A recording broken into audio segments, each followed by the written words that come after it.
नमो भगवते वासुदेवाय। ओम नमो भगवते वासुदेवाय।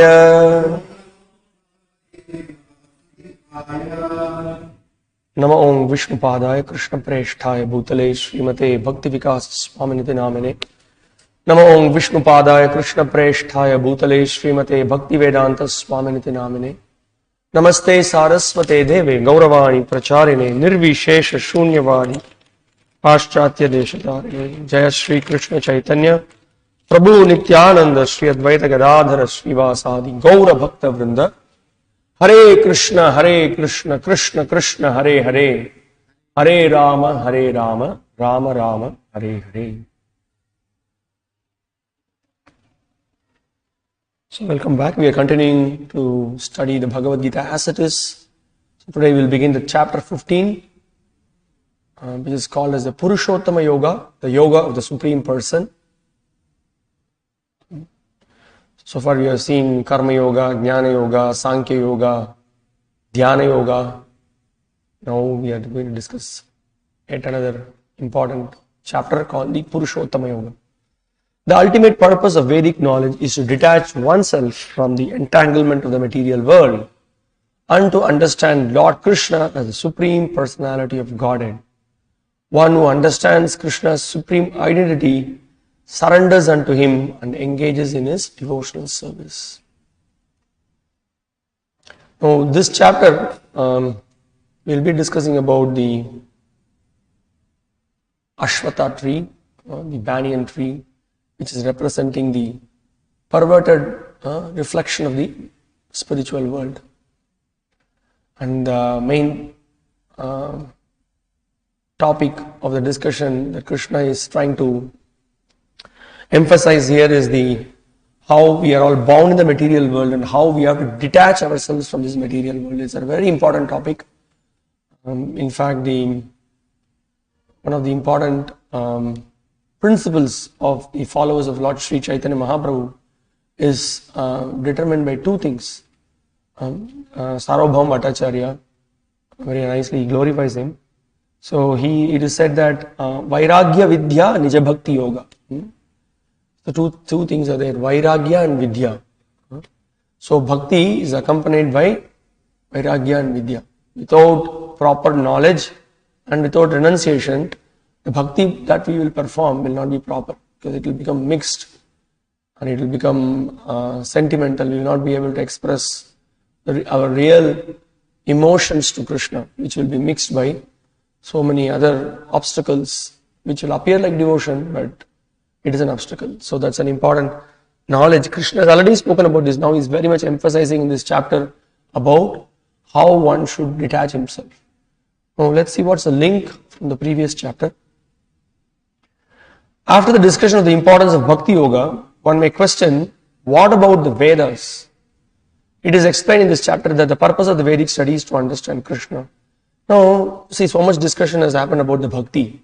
Now, so far in all the chapters, what is the message that is in the Vedas? What are the Vedas? There's not much being discussed.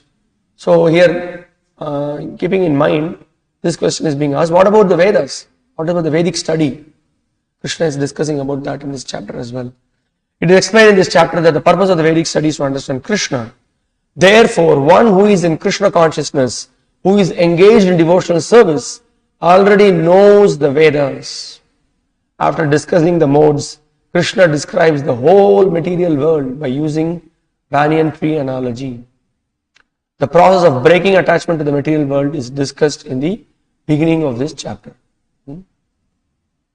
So that is the whole thing, the whole point. So Krishna discusses about the Vedas and the conclusions of the Vedas. In fact, in this chapter we will also see something called Trishloki. We saw Chatushloki in the 12th chapter of the Bhagavad Gita. Trishloki are three important verses which summarizes the entire teachings of the Vedas. Or it gives the essence of the Vedanta Sutra as well here. That also we'll be discussing. And the first 6 verses are very important as well, because that very clearly shows how we are bound in this material world and how we are attached to this material world and what is the process of coming out of this attachment. So That is being discussed. And there is also Sridhara Swami. He is pointing out, giving another reason for being the link from the previous chapter to this chapter. So he says, last chapter we heard that we have to engage in Mamchayo Vyabhicharena Bhakti Yogena Sevate. So he says that one, he also says that Brahma Mamchayo Vyabhicharena Bhakti Yogena Sevate Sagunan Samadhityaitan Brahma Bhuyaya Kalpate. One attains the status of Brahman. He says that, he can, in quality he becomes like Brahman. Now, he's pointing out, how can one really attain that status? In quality, becoming like the Supreme Lord. He points out that it is not possible for one who has developed the sense of detachment. Without developing detachment, it is not possible to become in equality with the Supreme Lord. So that's what he points out. So the Lord, to develop that, along with the practice of bhakti, detachment should also happen. So for that, the Lord is giving this knowledge in this chapter about is showing the nature of this material world, how we are bound in this material world, and how this material world is the perverted reflection of the spiritual world. So once we get this idea, once we come to know this is not a permanent place, this is not the place of enjoyment, we will be cheated, we will be frustrated, we will be disappointed in trying to find happiness here, then we will seek for real happiness elsewhere, or the perfect place where there is real happiness. So that is the message that is being conveyed by Sridhara Swami. Okay, let's quickly go through the divisions of this chapter. The first 6 verses deals with this main topic of how to cut this attachment to the material world. So with the example of the banyan tree, Krishna very nicely compares the banyan tree to this material world and how we are stuck in this. The first 6 verses this is being discussed. And then Jiva's constitution. What is the constitutional position of the Jiva? Very important verse to learn. And how it is entangled. What, by being bound in this material world, what the Jivas are doing. That is being, Krishna very clearly discusses that. Then the rest of the verses, this is verses from 7 to 11. Then the rest of the verses are dealing with the enjoyment and liberation, and also the mercy of the Lord. We just a little bit go to the subdivisions of it. We will see again in this chapter, in some 3 or 4 verses, Krishna is pointing out how he is maintaining everything. He is the one who is giving us who is giving the nourishment to the food. He is the one who is actually helping us to even digest the food that we eat. And how he is the essence of all the Vedas, and he is to be known, all those things is being discussed. And then, as I said, the 3 shloki called the summary of the Vedas is discussed here, verses 16 to 18. And then also Krishna says that one who knows me, he knows everything. That is also being discussed in this chapter. Okay.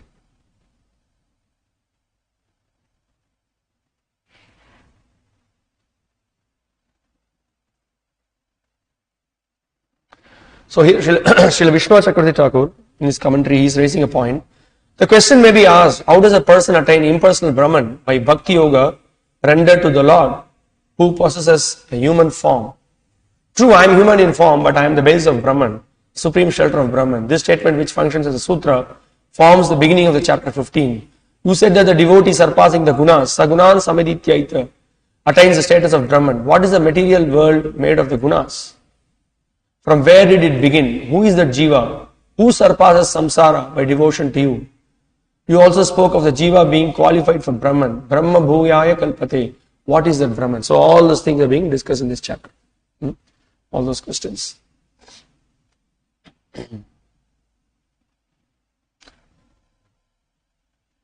And who are you, the basis of the Brahman? Anticipating these questions, the Lord now speaks. So Srila Baladevi Devbhushan Prabhu is pointing out, the Lord describes the world of samsara as a tree and detachment as a sword, in order to illustrate the power of detachment to cut samsara composed of variegated gunas. So we are stuck in this samsara because of being influenced by the 3 modes of material nature. The moment the spirit soul comes in touch with the Prakriti, he is being covered by the three modes of material nature and is being pulled. Prakshepatmika and Avaranatmika. Maya has two functions. It covers the soul, it puts him into delusion and it pulls him down. Both the things happen. Text 1. Shri Bhagavan Uvacha Urdhvamulam Adhashakam Ashvattam Prahuravyayam Chandangsi Yasya Parnani Yastang Vedasa Vedavit. The Supreme Personality of Godhead said, it is said that there is an imperishable banyan tree which that has its roots upward and its branches down, and whose leaves are the Vedic hymns. One who knows this tree is the knower of the Vedas. So here it is Urdhva Moolam Adashakam. It is explained here. So it's difficult for us to picturize. We hardly can see such a tree, and the roots are up and the branches are going down. We don't see that here. Usually we don't see any kind of tree like that in the material world. And then he says that Chandansi Yasya Parnani. But this Ashwatam Prahur Avyayam. And then it is explained that Avyayam means it is inexhaustible or indestructible, which another meaning is eternal, you can say directly. And then Chandamsi, so the Vedas are compared to the Parnani, means leaves. Vedas are compared to the leaves. And then one who knows this, one who has got a complete knowledge about this inverted tree with the leaves being the Vedas, Krishna says that Yastam Vedasa Vedavid. He has understood the import of the Vedic knowledge. He knows the Vedas. So how is it that? We will see. Srila Prabhupada explains in the purport. In quite an elaborate purport, Prabhupada gives the entire picture of this material world and he compares how we are stuck in this material world. This chapter teaches that the purpose of the Vedic study is to understand Krishna. So very clearly Prabhupada points out that by the study of the Vedas, we have to know who is the Supreme Personality of Godhead, who is the source of the Vedas, what is the process by which we can understand the conclusions of the Vedas, what is our relationship with this material world, what is our relationship with the Supreme Lord, and how to revive that relationship, and then by that we can fix ourselves in our constitutional position. So that's what one has to gain by the study of the Vedas. Now Prabhupada, he explains, the entanglement of this material world is compared here to a banyan tree. For one who is engaged in fruitive activities, there is no end to the banyan tree. He wanders from one branch to another, to another. The tree of this material world has no end. For one who is attached to that tree, to this tree, there is no possibility of liberation. So now, before we go and study the rest of the purport, I'll just give you a picture of it. With this, okay, let me just share with you.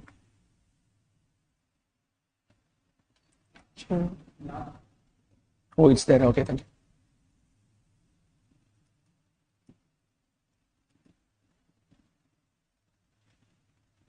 Okay. Now, what is being pointed out here is that actually Srila Prabhupada compares the material world is a perverted reflection of the spiritual world. And we are conditioned in this material world because of the desire that we develop. The desire to lord over the material nature. Because of that desire, we all came to this material world.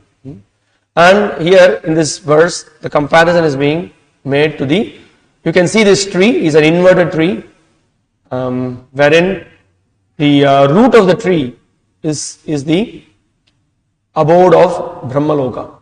That's where, from there, because Brahma is actually giving all our bodies, all the prototypes are given. From there, that's the topmost planet in the material world.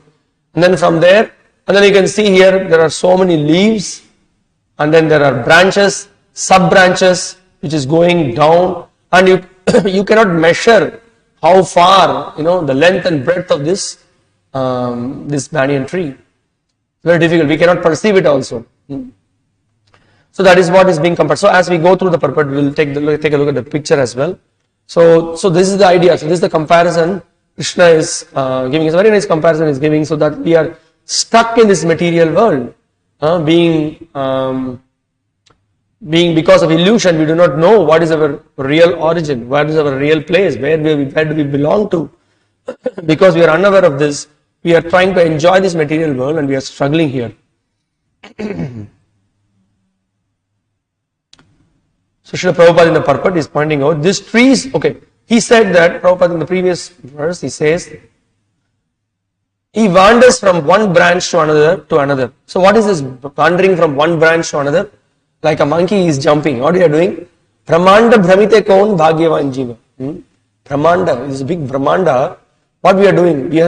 Until we surrender to Krishna, Punarapi Maranam, Punarapi Jananam, Punarapi Jatare, Jatare Shayanam. We just keep wandering from one body to another, and then to various, it's not that we are just only in this planet Earth. We'll be going up, we'll be going down. Urdhvam Gachanti Sattvasta, Madhye Tishtanti Rajasaha, Jaganna Gunavartasya, Adho Gachanti Tamasaha. In the previous chapter we heard. Based on the gunas that we are stuck into, according to our gunas, our desires are also molded. Our consciousness is fixed on certain things. We are attached to particular things. Based on that, we respond, we act, and then our next body is determined. So we keep just wandering. So many lifetimes we are just wandering. So that is what Prabhupada is pointing out here. We are just shifting branches. That's what is happening. And he says that this tree of the material world has no end. We cannot measure. We cannot measure this material world. It's so vast. This material world itself is so vast, which we have heard, that is only the 1/4 of the entire creation.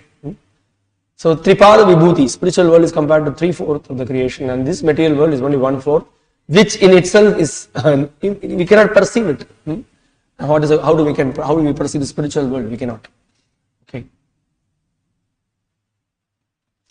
Now Srila Prabhupada points out, the tree's roots grow upward because they begin from where Brahma is located, the topmost plant of this universe. If one can understand this indestructible tree of illusion, then one can get out of it. We will discuss this further. This particular tree is illusory. That's what is being pointed out. So why? Because this place is a temporary place. We are not in this permanent place. This place is not going to be there tomorrow. So if you are going to be attached to this place, we have to suffer, we have to struggle, because we will not be able to enjoy this place, which is a temporary place. We are stuck in a particular body. Even in this body, we cannot be there for a long time. It is like this, it's like we are in a dreamy state. Immediately when we come to wakefulness, then we will decide, we will see, oh, where am I? What is going on? So that is what is happening. Exactly like this. So now Prabhupada is giving a summary how by devotional service we can come out of it. The basic principle of devotional service is detachment from material activities and attachment to the transcendental service of the Lord. The process of breaking attachment to the material world is discussed in the beginning of this chapter. So that is why the spiritual life is, we don't simply say that just love. We don't say how we develop that love. But there is a systematic process by which we can develop love. And when we want to develop love for the Supreme Lord, what are all the obstacles in that will be very clearly understood in this particular chapter. Otherwise, we will become sahajyas. That's why the scriptures explain about the prakrita sahajyas, who have a lot of material motivations. Simply they don't want to follow any rules and regulations. They just want to jump to the topmost stage of devotional service. But usually it doesn't happen unless we purify our senses, purify our mind, become free from all the attachments to this material world. We will not be able to come closer to Krishna. That is not possible.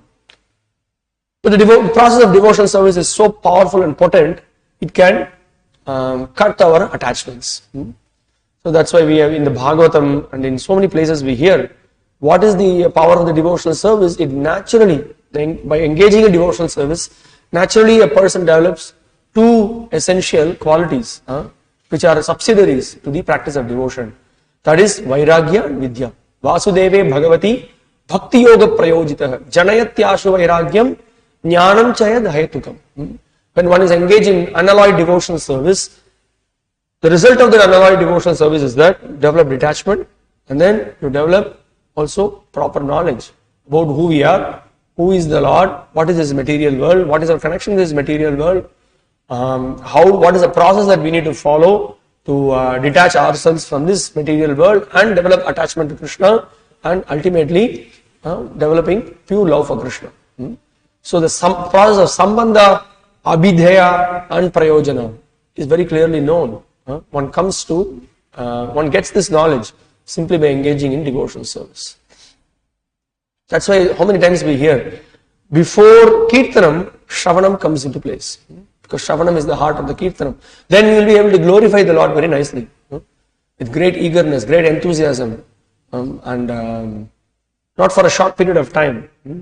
It's a natural, then we understand it's a natural function of the soul. There is no end to it. So as we discussed yesterday, Bhakti leads to further Bhakti. Chanting leads to more chanting. Devotional service leads to more devotional service. So this is the point. Okay. Now I just put you can just go through this purport very carefully. I just for little convenience in this, from this purport, I just made a small tabular column wherein whatever Prabhupada says, I'll just reduce it. Whatever Srila Prabhupada says, just here and there, a few things I put in there, tabular column. It's not reducing.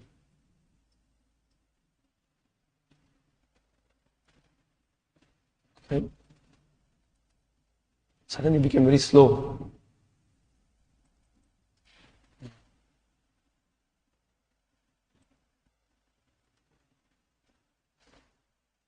I'm not able to reduce the size,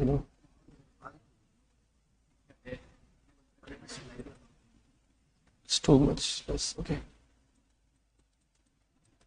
Okay. Is it able to see? So Prabhupada, he explains that the root of the material existence grows upward. So that means this means that it begins from the total material substance, from the topmost planet of the universe. Yes? Sorry? Oh yeah, thank you very much. I was perverted when I was typing. Thank you for that. That means that it begins from the total material substance, from the topmost planet of the universe. Root of the material existence grows upwards. Now, what are the fruits of this tree? Dharma, Artha, Kama, Moksha. The fruits represent the results of the living entities' activities, namely religion, economic development, sense gratification and liberation. These are called as the Purushartha. So what the Jiva does, the Jiva is just engaged in, nowadays in the modern world it's even worse. There is only Artha and Kama. Nobody has any clue of Dharma and Moksha. Simply you are engaged for money, then enjoyment. Money, enjoyment, that's all. That's what it is. But this is what happened. These are the fruits that one gets. The Vedic hymns meant for elevating oneself are called the leaves of this tree. Now the leaves are compared to the Vedas. Now the Vedas, we know in the Vedas there are 90% of the sections of the Vedas are dealing with Karma Kanda. So much information is there because the Jivas, why the Jivas, all of us left the Supreme Lord and came here, we want to enjoy separately from the Lord. But then Krishna is very merciful, he is giving a system by which we can gradually purify ourselves. That okay, you want to go to Swargaloka, there is a yajna that is being performed, there is a system you can follow to go to the Swargaloka. Jyotishtoma, how many times have we heard this? Acharya is quoting this Jyotishtoma sacrifice. By Jyotishtoma sacrifice you get certain material benefits. Putra Kameshti yajna. So many descriptions are given in the scripture so that you keep performing yajna in a dharmic way, authorized way, you enjoy sense gratification. That's what it is. This is the Vedic way of Maya. It's Vedic Maya, you can say. Karma Yoga, Jnana Yoga, in one sense it's Vedic Maya. What is that? Why? Because the flowery language, yo imam pushpitam vacham, pravadanti avipashtita. Krishna says, right?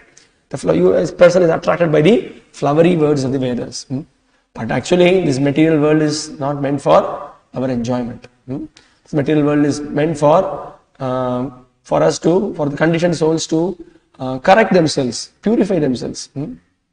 His Holiness Suhotra Maharaj, he gave an amazing definition about the cosmos. You know, what is this cosmos? Sometimes people, there is, I think, I'm sure, maybe it's in the US, there is a bar called Cosmos, bar where you go and drink, but it's a wrong name given actually. If you see the etymology and then the root from the Greek and other things, this cosmos, actually it is something like law and correction imposed on chaos. Chaos means there is a mess, then there is a law or the correction is imposed on chaos. So that means exactly it describes the material world. There is chaos. What is the chaos? We were all messed up. We don't want to be with the Lord. We want to lord over the material nature. So this material world is created. So this place is the place of correction or the reformation. But we want to enjoy this material world. It's a foolish proposition. So when you just think of the Cosmos bar, I don't know how they gave the name Cosmos, but maybe some people, they think that, once they go into the bar and then they drink and then they see all weird things, stars and everything rotating. And you just look at the cosmos, these things are happening. So, but the point is, we are stuck in this material world. So this place is the place of reformation. Don't try to enjoy this material world. That's the very message of this chapter, that we have to cut our attachment. This has to be cut. So this is what is happening. So in the Vedas, all these ideas are given, that how you can go, how you can enjoy this world in a very, in a very dharmic way, so that you don't engage in vikarma. So some people are interested in that. Okay, you enjoy this. So the Vedas are like a big vast forest. Whatever you want, you can pluck from there.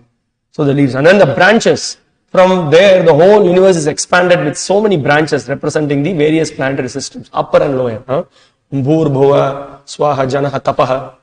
We have the upper 6 planetary systems and lower 7 planetary systems. Talatala, Mahatala, Rasatala, Padala. All these lower planetary systems are there. So according to in this Martya Loka, when we are in the human form, we accumulate karma. You do pious activities, you go up. You do impious activities, you go down.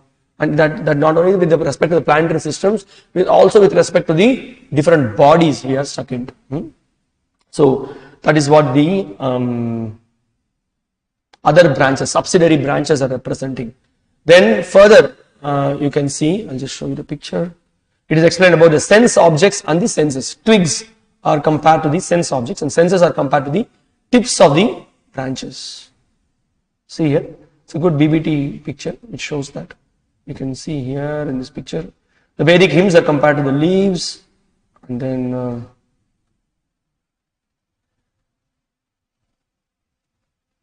okay, here you have the fruits or the dharma, artha, kama, moksha, and then you can see the sense objects and then the senses as well. Okay, go ahead and share it. Okay.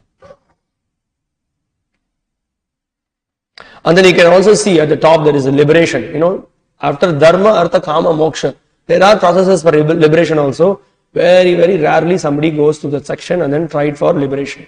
And then you can see as we go down, it is showing the lower forms of species, snakes, then there are other reptiles and other animals. And then somebody is engaged in sense gratification. There are so those who are engaged in pious acts, gradually they go up. Those who are engaged in impious acts, their branches further go down.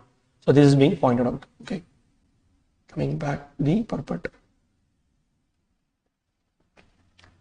And then what is nourishing for us to get these fruits? What is pushing? What is pushing us? The 3 modes of nature. We show the desire. That's all. We are stuck by the 3 modes. Modes takes control and then it pushes us. And we are totally stuck. We do not know what to do because that's how the nourishment happens. And then this material world is the place of reflection of the spiritual world. In other words, the tree of this material world is only a reflection of the real tree of the spiritual world. This reflection of the spiritual world is situated on desire, just as a tree's reflection is situated on water. Desire is a cause of things being situated in this reflected material light. So this is the point. What happens? Then the spiritual world is reflected here. So everything becomes perverted There Krishna is supreme enjoyer. Here I want to be the enjoyer. And then what we are trying to do, because of the desire, we are trying to find enjoyment everywhere, but we cannot get it. It's not possible. And we can see sometimes as children, they play. You get a small mirror, someone shows the light, and then they reflect somewhere, and then one fellow will try to catch that, and you will not be able to catch. Then it will be moved. Just like this, keep moving. Similarly, we try to enjoy pleasure in various ways in this material world, but just at the end of, we think that almost we have got the pleasure, but it's just flickering, it's just gone. It's just finished. I think Vidyapati in one of the songs, he says that it is like someone tries to enjoy the material pleasure. He says that it is like a very vast desert is there, and when you get a drop of water, can you imagine? A drop of water. Will that quench the thirst? No way. It's like this. In the material world, it is like this. Very, very flickering pleasure. That pleasure is for a very short time, and then you are disappointed. You're frustrated. So Prabhupada goes on to point out, now there is no ready experience of this world, of a tree situated with its branches down and its roots upward, but there is such a thing. The tree can be found beside a reservoir of water. So that means what? Sometimes you can see, if you go by the side of a lake or something, when you see a very big tree, you can see the reflection on that tree. When you see the reflection, you see everything is topsy-turvy, upside down.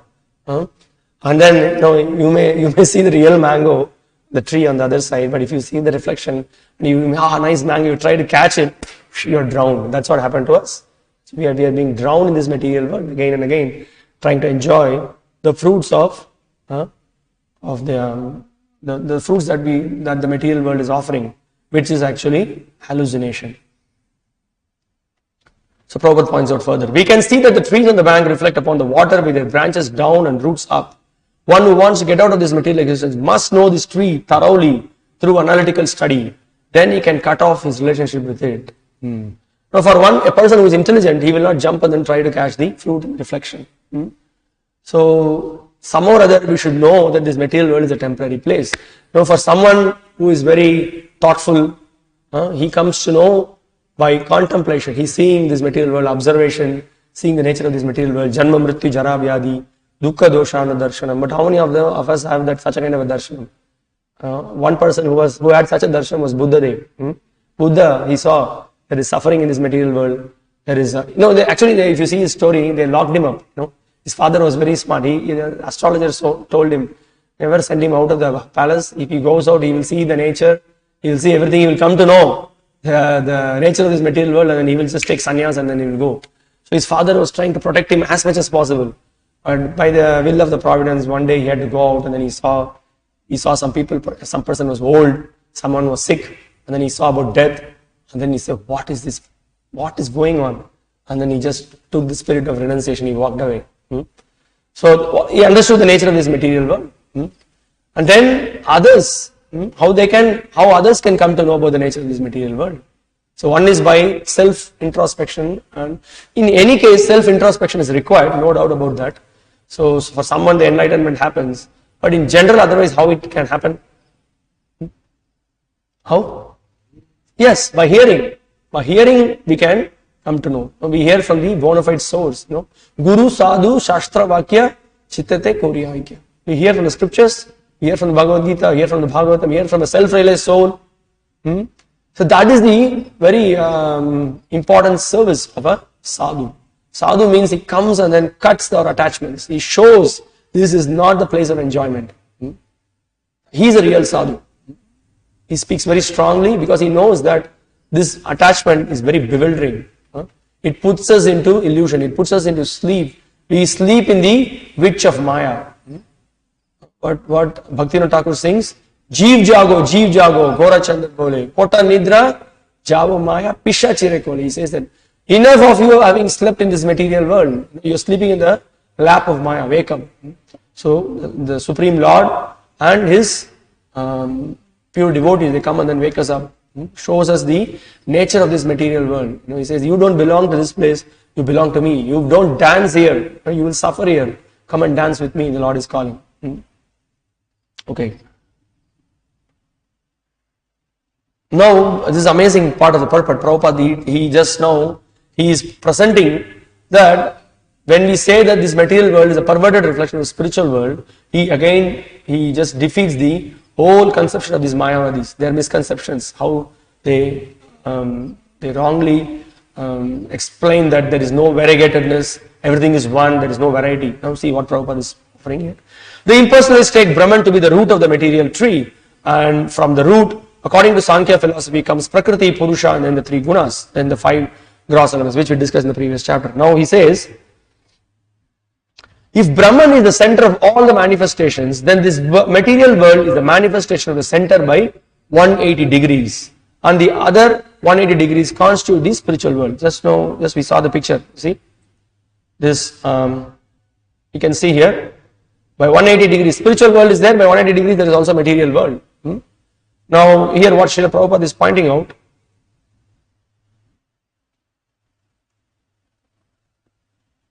he immediately takes it to the point that if, so the other 180 degrees constitute the spiritual world, the material world is a perverted reflection, so the spiritual world must have the same variegatedness but in reality.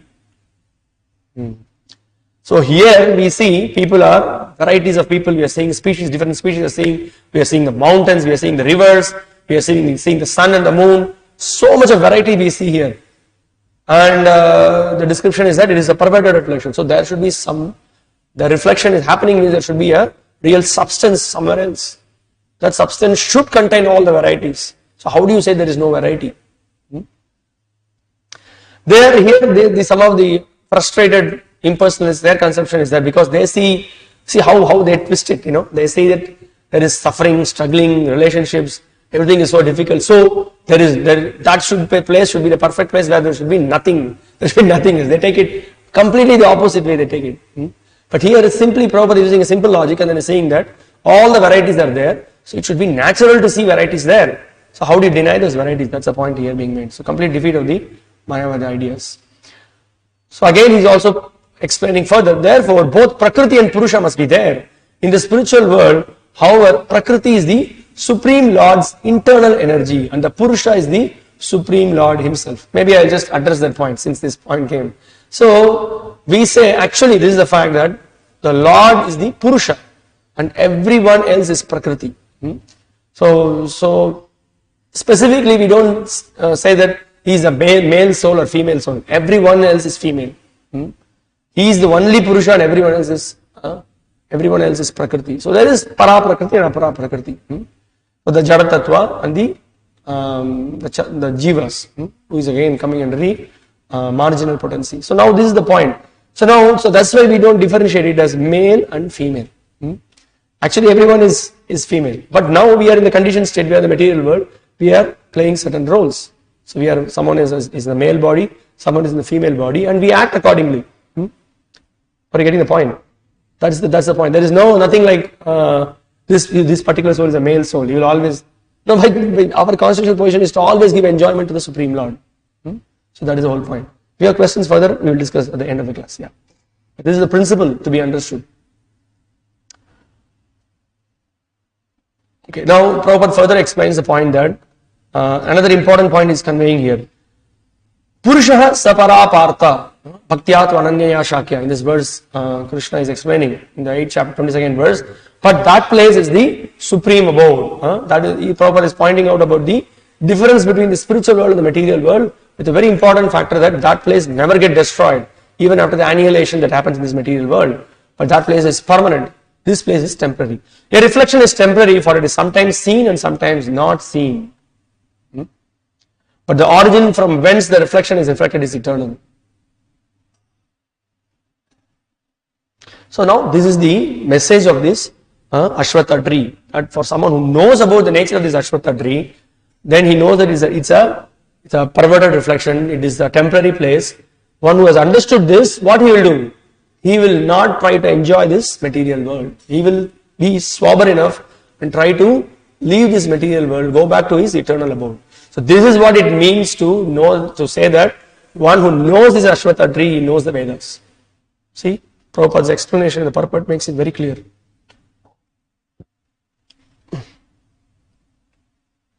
And Prabhupada concludes the purport by the point, The purpose of the Vedas is disclosed by the personality of God himself is to cut down this reflected tree and attain the real tree of the spiritual world. And we discussed this point that someone is attracted by the ritualistic formulas of the Vedas. So a really intelligent person will not be attracted. So we discussed the entire purport. Now we will see the commentaries of the Acharyas. Some interesting points are there. This is very interesting.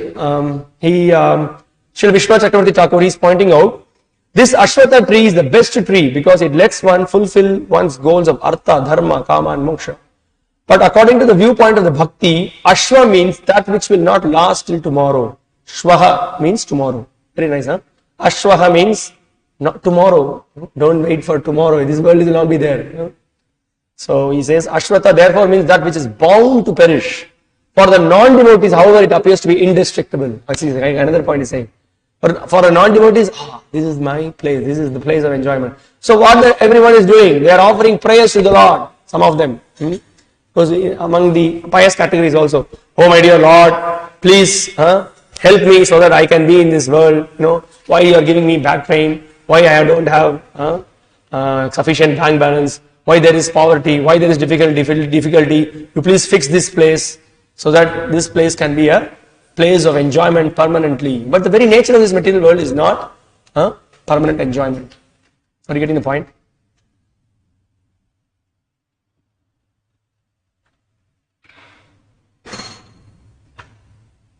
Okay, all these points are discussed in the purport. Okay, you go to the next shloka. Now, the further description of the banyan tree is explained here. Adaschordvam, text 2. Adaschordvam prasutastasya shakam guna pravriddha vishaya pravalaha adascha mulanyanu karma anubandhini manushya loke. The branches of this tree extend downward and upward, nourished by the three modes of material nature. The twigs are the objects of the senses. This tree also has roots going down, and these are bound to the fruitive actions of human society. So in the previous purport, I just included some of the points there. So I just put in one place the kind of a chart that I put, so that it is. So we already discussed this point. So now this is the thing, sometimes here it is pointed out. Sometimes we find that a tract of land is barren for want of sufficient water, and sometimes a tract is very green. Similarly, where particular modes of material nature are proportionately greater in quantity, the different species of life are manifested accordingly. So basically, according to the karma, three modes of material nature also influence. Based on that, we get different kinds of body. In some bodies, there are some facilities to have better enjoyment. Some bodies were restricted. Similarly, when we go to higher abodes, the opportunity for enjoyment is much more than what we are having it here. And it's all because of the karmic influence that is being discussed.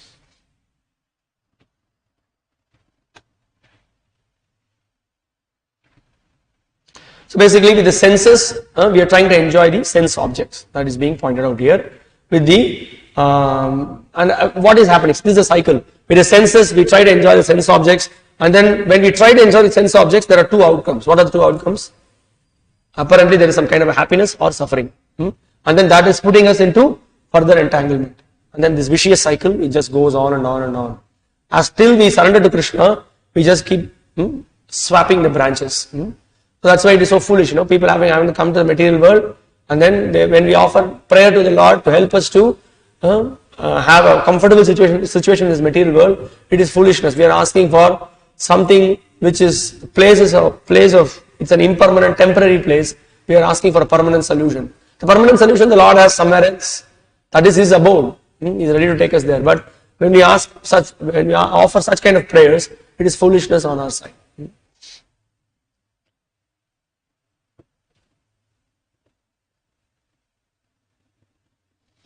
And so that's why this, we saw this in the previous chapter, that's why this material world is compared to the field of activities. So Prabhupada points out here.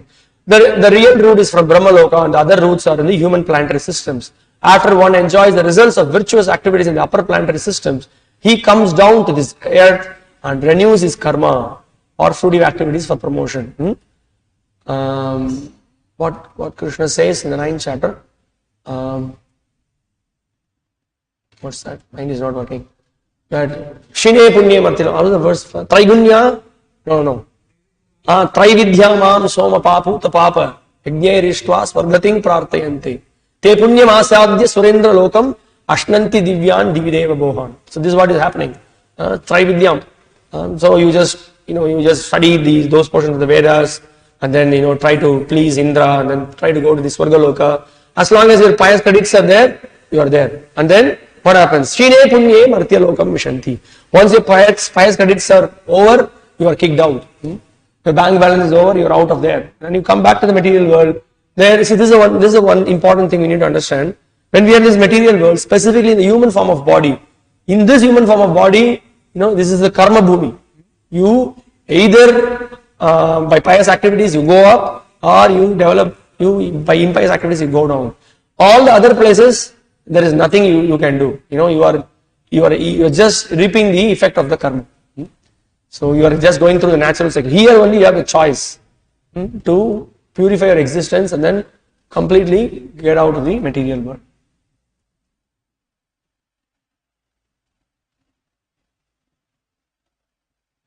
Okay.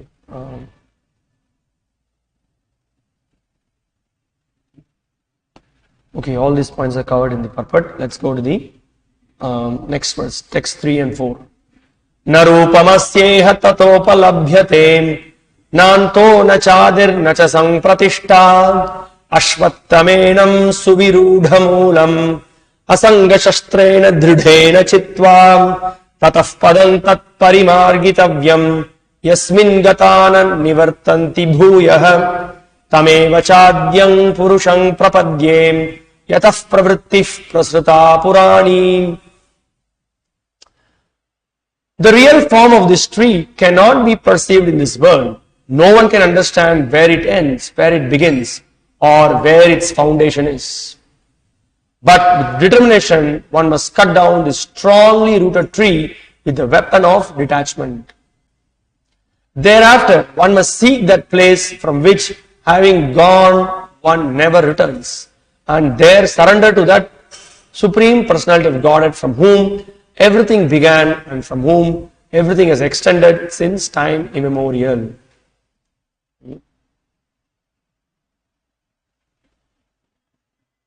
So here it says, Na rupam asyeha tata upalabhyate, na anta na cha adir. We do not know where is the beginning, where is the end, what is the foundation. Nothing is known about this tree, how it is spreading. I don't know, for those who have some experience or who have seen a live banyan tree, and they say that before, some places in some villages and other places, they will plant it in such a way, wherever it is planted, you can see the roots it just goes, maybe to some kilometers also. Specifically banyan tree, it just goes so deep, it goes such a large extent, it covers, the roots are just going. And just to see that this banyan tree, what is being perceived here, you cannot find out the beginning and the end. And also, if you relate to the analogy, where is we cannot, first of all, I think one of the conversations Prabhupada is challenging, the scientists cannot even measure this one universe, what is the length, breadth, very difficult. And then, what to speak of millions and millions of universes, what to speak of the upper planetary systems, what to speak of the lower planetary systems, who can know? So that is the whole point. Now we are very tiny jiva, with this tiny mind, tiny brain, we cannot perceive the length and breadth of this material world. So that is being pointed out. So don't try to measure the length and breadth of the material world. And also very difficult to find out. He says, so very difficult to know about this tree. So he says, asanga shastrena dridena chitva. Dridena means with determination. One has to develop detachment, and with the sword of knowledge, asanga, we should cut off this tree of attachment. This sword of knowledge one has to cut, and we should know. So our process is very clear now. Not just we cut the attachment. By cutting attachment, what are we going to do? Ataf padam tat parimargitavyam yasmin gatana nivartanti bhuya. Take shelter of this original tree. Go back to this abode of the Lord. Tameva chadyam purusham prapadye. Take shelter of that Purusha, that person from whom everything originated. Yatah pravritti prasrita purani. He is very old and he is the beginning, from him everything. As this verse speaks. Now Prabhupada in the purport is pointing out Very nice, simple logic Prabhupada is giving. With common sense, one can find out the cause of our existence here. He says, yet one has to find out the cause. I am the son of my father.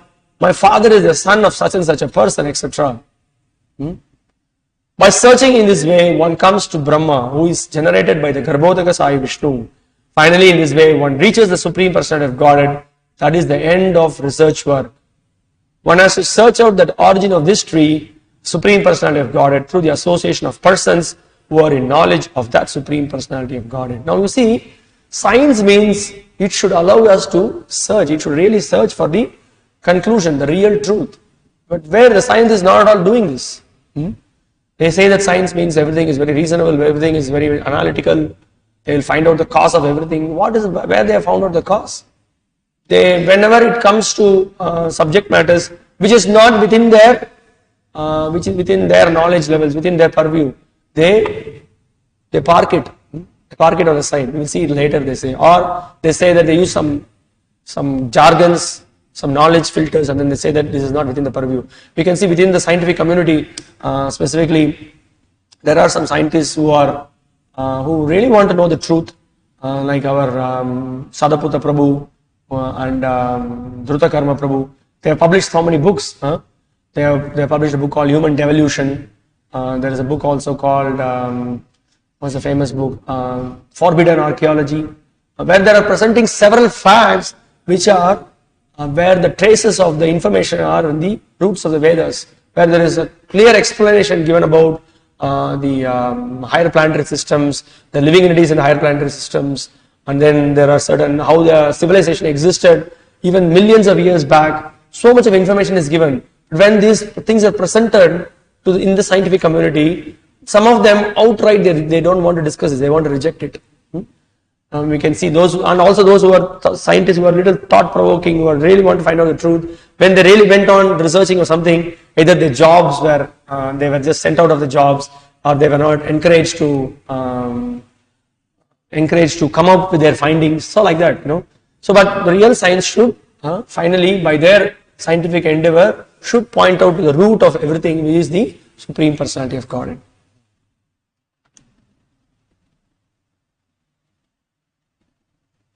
So now Prabhupada further in this purport is pointing out the word asanga is very important in this connection, because the attachment for sense enjoyment and lording it over the material nature is very strong.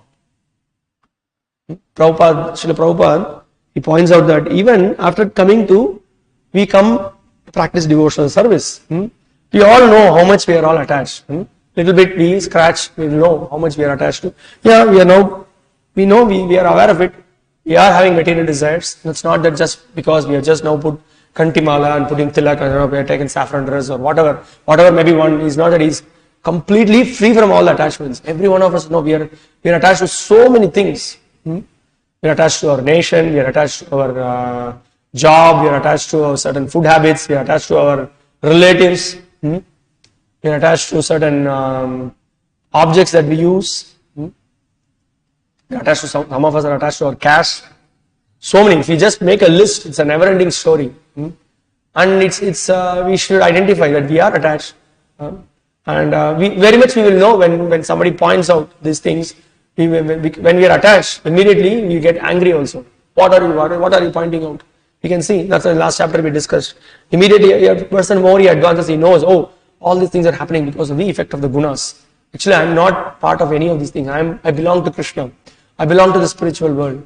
This conditioning is happening because I am identifying myself with the body and the expansions of the body.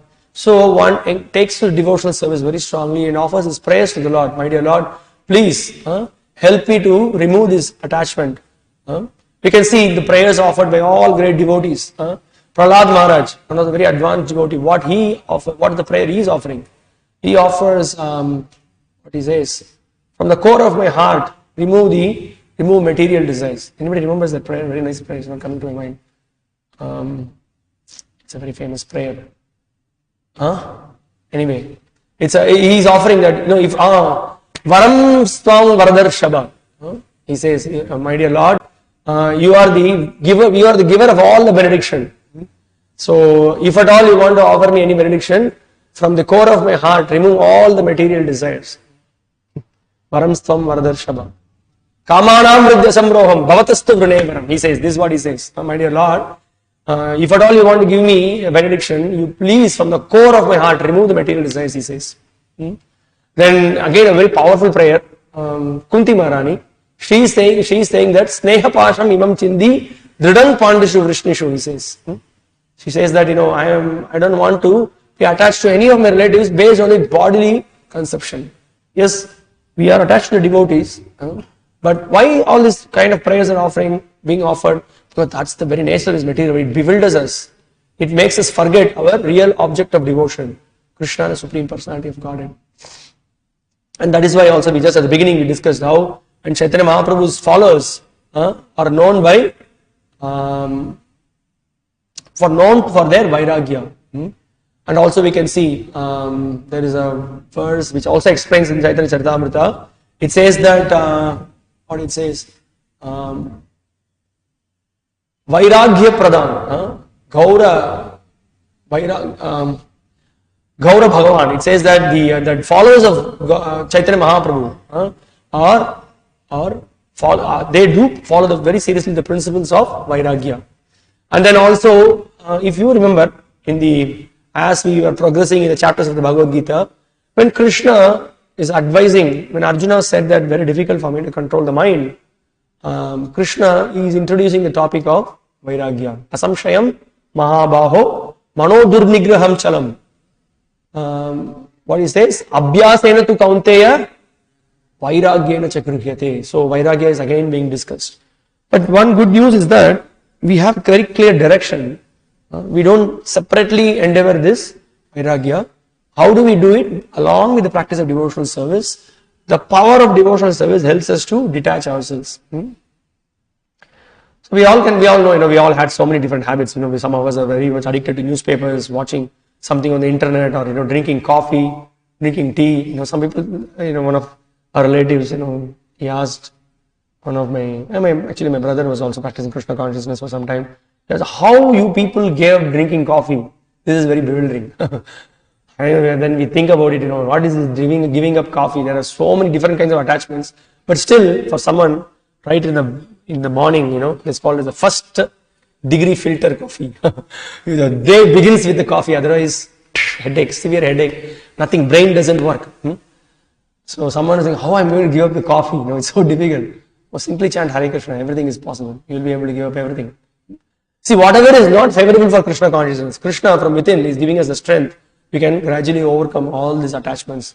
In one of the purports in Kunti's prayers, Srila Prabhupada is pointing out that Krishna, what he sees is the sincerity of the purpose. So that means that if someone is sincere in his practice of devotional service, he may be weak, but Krishna gives the strength by which he pulls him out of the situation. But we should show our sincerity. That's a very key point. That is why another word that is being used here. What is the word? Dridena, determination. Is such an important principle. So we are trained from engage on this practice of Dridena. See what happens when the boy also comes to the Gurukula, he is encouraged to develop these principles, control of the senses, control of the mind. He is determined for any small thing, he doesn't give up, he endeavors again. In fact, the entire sadhana bhakti is like that, right? That, Prabhupada also gives in Nectar of Devotion, he gives the example of a child. When the child, it tries to, you can see this tripod kind of a stand, it tries to hold, and then it tries to walk, and then it falls down. And then gradually they give the stand, and then it tries to hold it, then sometimes he falls and holds it, then slowly, then he starts to walk. Because the propensity to walk is already there. The propensity to serve the Lord is there. The propensity to love Krishna is there, but now it is covered. So, but by the training process of Krishna consciousness, which involves renunciation also, the principle of Vairagya is there. Then gradually we will be situated in Krishna consciousness. Otherwise, as Prabhupada explains, sense gratification and spiritual development, they go ill together. But both doesn't go together. That's why gradually by hearing from Krishna, we develop this principle of Anukulyasya Sankalpa, Pratikulyasya Varjanam. So there are both the things are there. Whatever that is detrimental to our Krishna consciousness, we give up. Whatever that is favorable for Krishna consciousness, we try to take those principles and practice. So that's very, very much required. Now here Prabhupada is giving the secret how this can happen. He says in the purport, as a result of such discussion in the association of devotees, this is very powerful. Devotee association will do miracle. One comes to the Supreme Personality of Godhead. Then the first thing one must do is surrender to Him. The description of that place whence having gone, one never returns to this false reflected tree is given here. Supreme Personality of Godhead, Krishna, is the original truth from where everything has emanated. As soon as one surrenders unto Krishna, one becomes detached automatically from this material extension. This is the point, see, that's why those days also, Vedic knowledge will be important. First to surrender, then we will speak everything else. Nothing else is discussed. First to surrender. By surrender, principle of surrender, everything sprouts. Okay.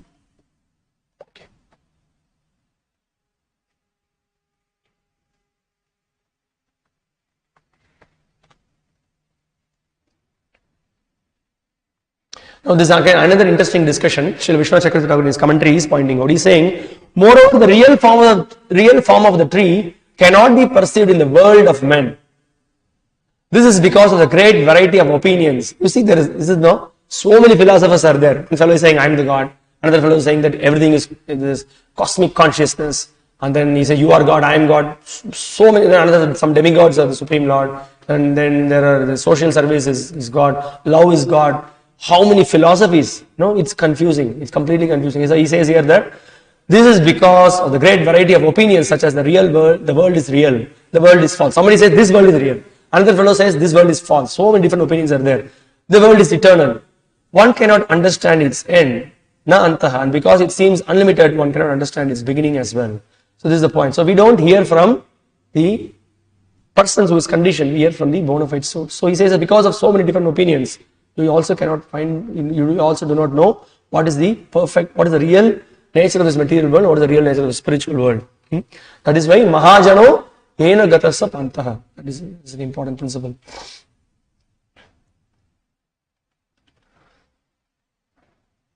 Okay, this is again a very interesting discussion. Bhagavad Vidyabhushan Prabhu, he points out that he says, rather all that is understood. Okay, I'll just read one or two lines before that, it will make it more clear. He says that nobody perceives the origin of this material universe. Its origin is also not perceived. From what and why it has appeared in this manner is not understood. Its shelter is not perceived. Of what does it take shelter to remain standing? Rather, all that is understood is, I am a human, the son of Yajna Datta, the father of Deva Datta. I do my actions according to that identity and experience happiness and suffering. I am living in this province, in this village. You see, this is very interesting. Are you able to get what he's saying? He's trying to say that in the material world, everyone is so attached to his place, so attached to his family, so much attached to his forefathers. Generally, you can see typically whenever you travel in train or you go to a new place, every first question is, so what is your name, sir? From which place you are? I am from such and such a place. My forefather is, we were all doing this, we were all doing that. Immediately he starts to identify with this place, he starts to identify with his lineage. And then when he comes to know, this person is also, oh, you are also from Madurai. Oh, you are also from, we are also from the same, you are in the same business. And then, there's the intimacy develops, such an attachment. And then they start to discuss hours together about so many things. When they say, this is how we get entangled, we get completely bound. Actually, we are not belonging to any of these things. Who is your forefather? Shankara in Bhajagovinda very nicely says, what are you dreaming about? Who is your father? Who is your mother? Who is your relative? What is it that you are talking of? You foolish fellow. You don't belong to any of this place. Your real father, real mother is the Supreme Lord. What are you? Don't come out of this illusion, he says. Very amazingly he points out. That's why in all this, that's another class also we discussed. He says that what is your wife? Who is your son? She cannot cross the house. He cannot cross he may be maximum, he can come up to the graveyard. Who is going to come with you from the higher regions? Nobody is going to come with you. So, this knowledge is required. Because why? When you get this knowledge, you come to take up about the reality of life. So, you start to make endeavors to practice spiritual life. Otherwise, you are in hallucination, thinking all of them are going to give me protection. So, that's not possible. So, that's what exactly Srila Baladev Vidyabhushan Prabhu is pointing out here. So, he says, just don't be just giving, so he very nicely is putting it. I am the son of Yajna Datta, my father is Deva Datta, and then whole lineage of parampara. He's just pointing out like this. It's so foolish. And also another thing also we can think of, why we cannot, when you are in a small village, okay, and you are in a small village, how do you perceive about this entire world? The entire world is of so many places, so many regions are there. You have no clue. We are in a very tiny place. We do not know much about it. We can just go to some village in Karapur or somewhere. You can ask, and do you know the place called Ukraine or the Kyiv city? Many do not know. Of course, now all the latest updates are there in the smartphone with all the news. But I'm just giving the point that who knows? They are all in a tiny place, and for them, eating, mating, sleeping, defending, that's their perfection of life. If they can do that, that is the greatest thing. Okay, let's go to the next verse. That's what is the main point here being discussed. Now he says, Srila Vishnu Thakur points out, performing bhakti, what qualities do the people attain so they can attain that goal? This verse explains. What type of people attain the goal, having surrendered to the Lord? What is the goal? Why it is being referred to the goal here? A quick question for you. If you are very carefully attentive, you could answer this. Why both the acharyas are saying about the goal or attaining perfection? Why it is being discussed here? What is the link here? If you see in the previous verse, just the verse that we saw, he says that asanka shastrena dridena chitva. You cut this attachment to the material, then parimargitavyam. You look for this eternal abode. You must take shelter of this real tree of the spiritual world. So that is why he is saying now the Krishna is speaking about the next verse. Now the acharyas are asking what type of that what type of people attain that goal? Who attain that particular goal? Who are those? Devotees, they attain. So how do they, now Krishna is going to explain, how do they attain that goal? What do they do? Are you getting the link? Are you able to follow? Not clear? Yeah, thank you. Nirmana moha jidasanga dosham adhyatma nitya vinivritta kamaha dvandvair vimukta sukha dukkha sangyair gacchantya muda padamavyayam tat. Those who are free from false prestige, illusion and false association, who understand the eternal, who are done with material lust, who are freed from the dualities of happiness and distress, and who, unbewildered, know how to surrender unto the Supreme Person, attain to that eternal kingdom. Here very nicely, this is a very important verse to be memorized. This shloka should be memorized. I do not know if it is there in the important verses, you can just mark it. So Krishna explains nirmana. So one should be free from false prestige. Jita sanga dosha. So one should become free from false association. He should have conquered the false association. Adhyatma nitya. Adhyatma jnana means adhyatma means spiritual knowledge. Nitya, you should be fixed in this. You should be fixed to understand about the eternal. Vinivritta kamaha, enough of enjoying this material world. In so many lifetimes I've enjoyed sense gratification. I've been a hog, dog, elephant, I've been a lion, I've been a devata. In all bodies I have sufficiently enjoyed. Since vinivritta kamaha, I'm done with this. You salute, enough of it. I'm maintaining distance from that. Finished off. All kinds of relationships also I've experienced. Mother-in-law, father-in-law, son-in-law, husband, wife, son, daughter, everything. I'm done with it. I want to now take up this spiritual subject matter and I want to engage in Krishna service. Vinivritta kamaha. Then dvandvair vimuktaha. Dvandvair, we are all the time happiness, suffering, heat, cold, summer, winter. All the time in dvandvair. Become free from this illusion. Sukha dukkha sangye. Yeah, happiness and distress. This is what it is. Then such a person who has freed himself from all these things, gacchantya muda padam avyayam tat. That padam, he will attain that eternal kingdom. So here Prabhupada is pointing out what is the first qualification that is required to surrender. What is the first qualification required? Don't be puffed up. So if we are not be puffed up, then what is it that is required? Humility. So there is what is it that we need to do? That we should identify ourselves as not as masters of this material world. So who identify themselves as the masters of this material world? Who are those who identify themselves as masters? Ishvaroham ahang bohi. Who are those? These are the descriptions of the demons. Ishwaroham aham bohi siddhavan balavan sukhi. I am the master of all that I survey. Who is that? He is Mr. Demon. He is you can see in the life of Hiranyakashipu, Ravana, Hiranyaksha, all those great persons. And also, we are also tiny demons. We are not qualified enough to be compared to that. But as long as we are having this propensity of lording over material nature, this demoniac propensity is there in our heart. Okay. Because why I'm saying we are demons? Because we are trying to compete with the Lord. Only a mad person will try to compete with the Lord. Okay. The first qualification is that one should not be deluded by pride. So that means what? That is why you see the entire Srila Bhakti-śāstra Thakur in one place he says, the entire study of all the Vedas, Vedas, Itihasas, Puranas, everything is given to convince one important point. What is that point? We are all eternal servants of Krishna. This one point. That's why Srila Bhakti-śāstra Thakur, see, when the Acharyas, these Vaishnava Acharya songs are so powerful. These are all condensed message of the scriptures. Bhagavatam, Bhagavad Gita and other important conclusions of scriptures are there in sutras.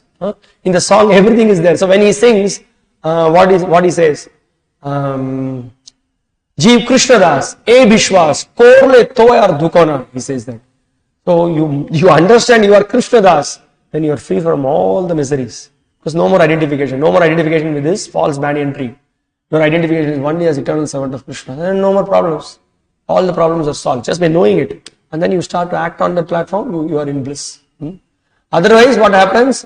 You are tossed by the waves of the material ocean. It tosses you. So either you dance to the tunes of Kachu Habu Dububa, he says. Micher Mayar Boshe, Jacho Beshe, Kachu Habu Dububa. You just dance according to the tunes of Maya. Okay.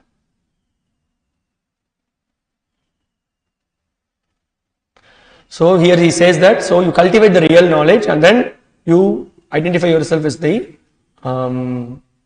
belonging to the Supreme Lord, not part of this material world. And he also gives the reason why we are having this pride. Because we know the story, because of illusion, we are covered in this material world and we try to lord over this material world. That is the problem. So also, Bhagavatam also points out the same thing. So people are considering the land, this earth, to belong to human society, and they have divided the land under the false impression that they are the proprietors. Actually, who is the real proprietor? Krishna is the real proprietor. Ishavasyam idam sarvam yatkincha jagatyam jagat. That is what is it. Tena tyaktena gunjita magrudha kasesvidyanam. Whatever is allotted as our quota, we should just try to use it, not just go by this greed, try to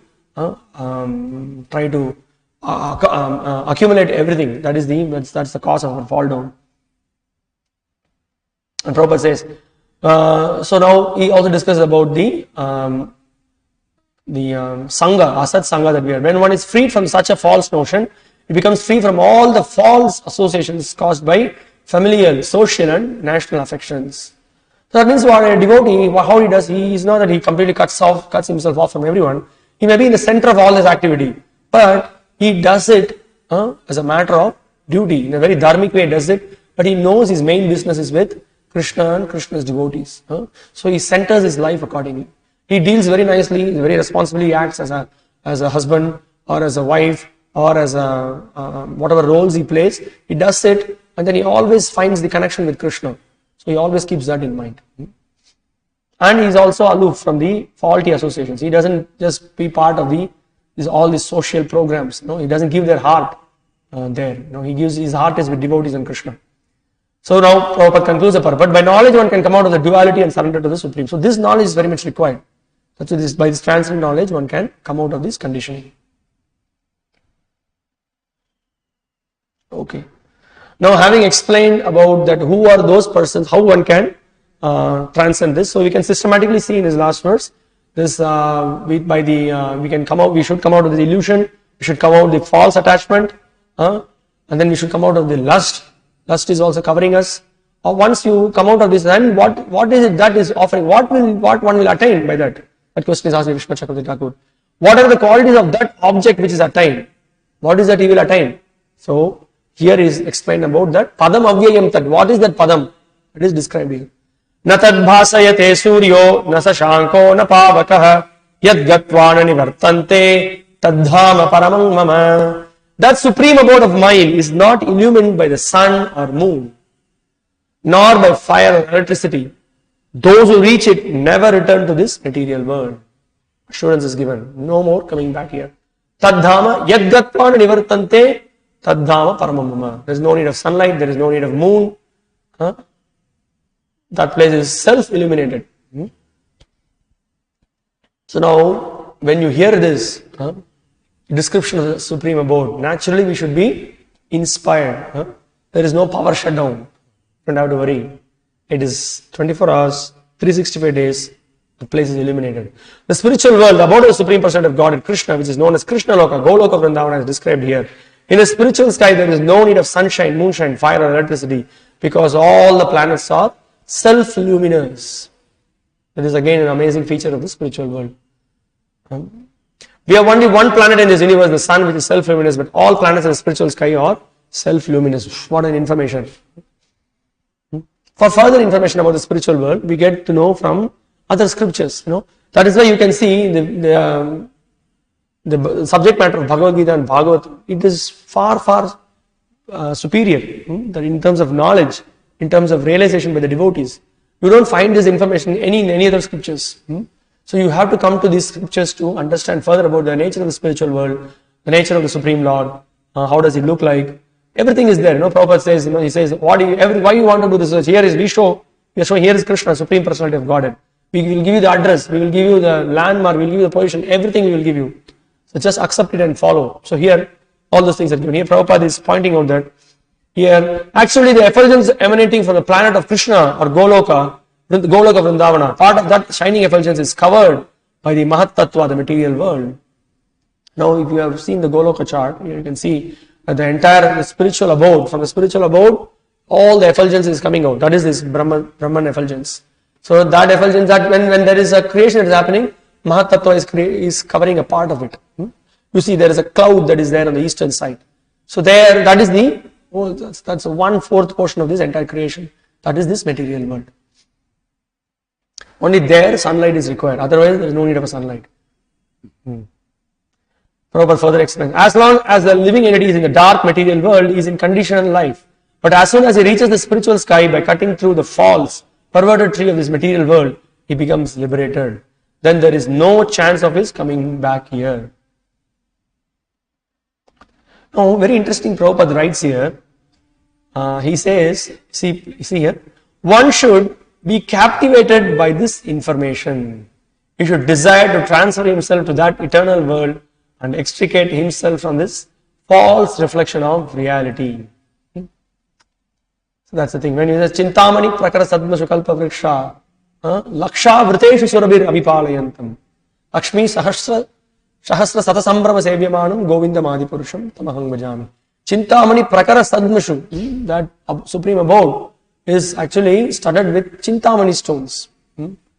So they're called as the touchstones. So it's so amazing. The Lord, along with his eternal concert, he is actually engaged in wonderful pastimes, that abode. And what are the trees that are there? They are kalpa vriksha trees. Whatever that we desire, the tree can give. Prabhupada says that if you want kachoris, the tree can give kachori. Lecture he says. So that is the amazing spiritual world. It's just by sankalpa matra, they say. You just desire, it happens. That is the abode. That is there in the spiritual world. There is no suffering, nothing to worry. Very jolly, very happy, a very happy place. There is nothing serious there. Nothing serious means there are responsible services are going on. Everything is so joyfully performed. Everything is so happily performed. Whereas in the material world, everything is serious. I have to log in. Now 9:30, I have to log in. I have to submit my reports. No, now the owner will come. Now I'm answerable to my neighbor. I'm answerable to this staff. That stuff. The material world is full of tension. Always there is hankerings and confusions here in this material world. But that place is Vaikunta, place free of all anxieties. That is the description of the spiritual abode of the Lord. There is no suffering at all there. There is always 24 hours bliss. Confirmed. Now also we can see here, there is another description also given. And what the Brahma Samhita says, Vamshi Priyashaki, Katha Ghanam, Natyam, Gamanam Api Vamsi Priyashaki. There, when somebody walks, when someone talks, it appears like music, it's like a song. So gentle, so nice, so wonderful. In material world we had enough fight, all those things. Difficult for us to imagine that. But that's how it is. So blissful. And then when somebody walks, it is like a dance. That's all. And you can see in spiritual world what is happening. Always there is dancing that is going on. Krishna is always dancing. All the devotees are giving pleasure to him by participating in that. So what is the point? Why we are speaking about all these things? When we hear this description, we should be captivated by this information. That should give us an interest to go there. Actually, that's how it happens. In the material world also. Somehow or other there is such a captivation that has happened to hear about the US. You see, I want to go to US. So many people are getting into the they are doing their higher studies. Want to study in IIT, and they want to go to the Massachusetts Institute of Technology or Stanford University. They are thinking that now I am going to some higher planetary system. The same place, same thing. But they get some information, watch the TV, read. So here, and what is that? That's the false reflection of this material world. That's the banyan tree. But here we see that's the real abode, the spiritual abode, the Goloka. The descriptions are given, and that should be our real endeavor to know about it, hear about it. We should be fascinated by it, and then we should try to develop desire to go back home, back to God. Those are the bona fide desires. Now, this is the powerful process of bhakti. Prabhupada is here outlining that how we can become detached. Very difficult. Other processes are difficult process. But here we have a very positive process. He says that, see, very practical solutions Prabhupada is giving here. For one who is too much attached to this material world, it is very difficult to cut that attachment. But if he takes to Krishna consciousness, there is a chance of gradually becoming detached. So one has to associate himself with devotees, those who are in Krishna consciousness. One should search out a society dedicated to Krishna consciousness and learn how to discharge devotional service. In this way, he can cut off the attachment to the material world. One cannot become detached from the attraction of the material world simply by dressing himself in saffron cloth. He must become attached to the devotional service of the Lord. This is something foolishness. If you simply think, now I will have shika, now I have put kantimala, I have put. So these are all anukulya, very favorable. But this alone will not make us Krishna conscious. What we are doing with it, that's very important. That's so important. Even with this, by adding devotee dress, by having shika and everything, still we will be very attached to this body. But when we really engage in the devotional service of the Lord, with that, what are you doing? Chant the holy names of Krishna, read the Bhagavatam, engage in various services to the Lord, preach Krishna consciousness, then by the mercy of the Lord and his pure devotee, we will get realization. What is the realization we will get? We will get a realization. As Srila Prabhupada says, pleasure is a misconception. Prabhupada says, it's a very powerful statement. Pleasure is a what is this? Pleasure is how can pleasure be a misconception? Yes, pleasure in the material world is a misconception, Prabhupada says. So then we will seek the transcendental pleasure. Okay, Prabhupada further points out, therefore one should take it very seriously that devotional service as described in the 12th chapter is the only way to get out of this false representation of the false tree. In chapter 14, the contamination of all kinds of processes by material nature is described. What are those contaminations? What are those contaminations? Caused by what? Yes, three modes of material, sattva, rajas, tamas. So we will be freed from those contaminations, and only devotional service is described as purely transcendental. You see, when we are free from the three modes, then we are situated on the transcendental platform. The words paramam mama are very important here. Actually, every nook and corner is the property of the Supreme Lord, but the spiritual world is full of 6 opulences. He says paramam, that is my abode, the Lord says. And then Prabhupada also concludes the purport with the point that why there is no need for the sun and moon, because that is self-illuminating, that abode is self-illuminating. Now, immediately somebody will ask, so Prabhuji, so we go back to spiritual world, you will not come back, is it like that? Yes, it is, the Lord is giving an assurance here. Once you come back to my abode, you will not come back here. How is it then, how is it possible? So the Acharyas are explaining, Srila Jiva Goswami is pointing out that the protection of the Chit Shakti does not enable us to again come to this material world. Technically, Jiva by nature he has the independence, he can anytime leave the association of the Lord. But after having gone back, the Lord, we are with the Lord. We don't leave him unless there is a mission to, as the Acharyas are coming down for specific purpose. So it is like that. So if you have any questions or comments, we will stop here. We will continue tomorrow. I'm just trying to go a little slowly, just trying to see if we can look into the purports. Try to understand. Any other questions, comments?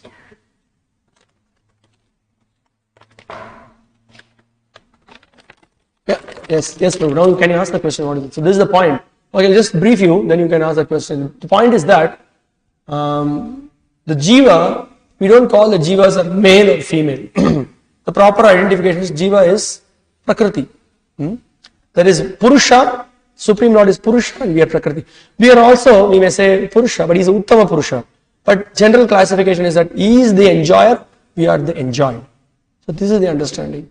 So we are all actually, when you see from the terms of enjoyer and enjoyed, who is the enjoyer? He is the male and we are female in that sense.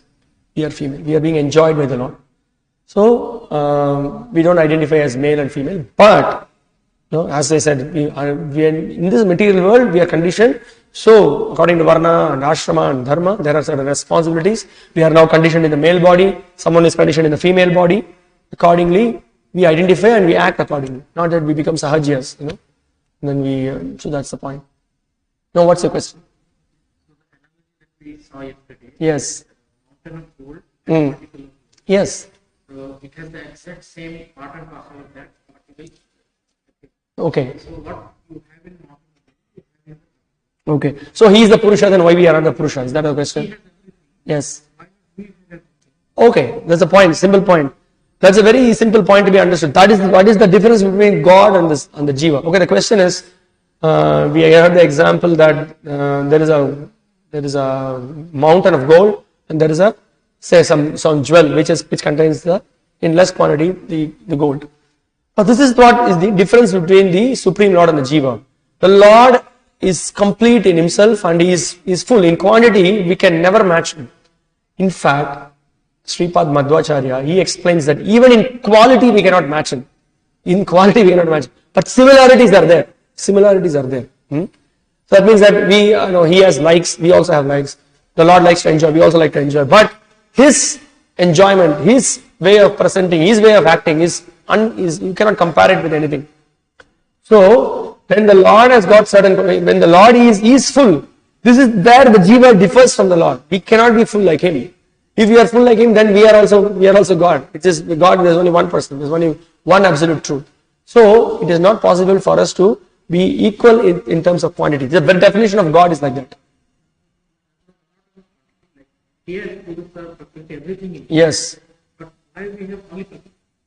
No, that is the nature of the soul. That's what when we are in Maya, what we are trying to think is, let me also be like the God. And when we are in Maya, we are thinking like that. But by constitutional position, we are not that Uttama Purusha. We are the Prakriti. We are to be enjoyed. This is the very important philosophical concept we should understand. That we are meant to give pleasure to the Lord. So that has to be understood. That finishes the discussion actually. We have to accept this conclusion actually. Okay, what's your question? Okay. That is okay. You have to understand the analogy very clearly. That is in quantity and in quality. So in quantity, the mountain is compared to huge quantity, and in quality, we are similar to the mountain. Okay, similar to the quality of gold being in the mountain, but in quantity, we cannot match. This is a very important philosophical concept. Yes? Ocean. Yes. Yes. Correct. One drop of ocean. Yeah. Salty. Yes. Water cannot do anything. Okay. But in that drishti, if you see, both are the same. Both are same. That's what the same means. What in quality? You see, the whole sea is there. Sea will be salty.